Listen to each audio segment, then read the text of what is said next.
Биз өнүгүү фракциясы ошол социалдык министрликке барып, ошол жерде көчмө жыйын өткөзгөнбүз да.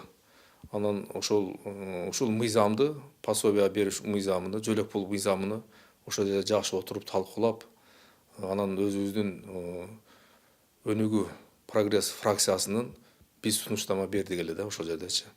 Сунуштама кандай? Сунуштама үй бүлөлүк кирешени, үй бүлөлүк кирешеге мурда чоң атасы, чоң энесинин пенсиясына кошуп жүргөн да.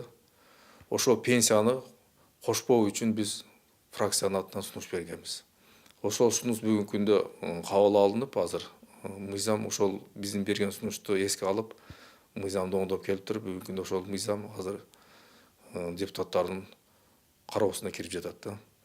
Анан эмне себептен бул келип чыккан? Себеби дегенде биз ушул элдер менен жолугушуу учурларда ушу барган кезде ушу көпчүлүк элдер, көпчүлүк чоң ата, чоң энелер айтат эле да. Ушу балдарыбызга жөлөк пул алалы десек, биздин пенсияны жана үй бүлөлүк кирешеге кошпогондуктан биздин көпчүлүк балдарыбыз ошол жөлөк пулдарды ала албай жатат депчи.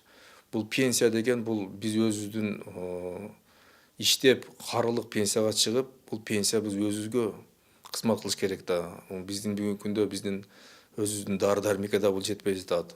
Эгерде биз балдарыбызга ошо кошуп койгон болсок, жана кирешеге, демек балдарыбыз дагы бүгүнкү күндө жөлөк пул ала албай жатат деген маселеден келип чыккан да.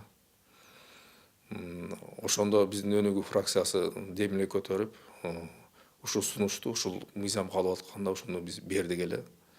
Биздин сунушту бүгүнкү күндө кабыл алышыптыр.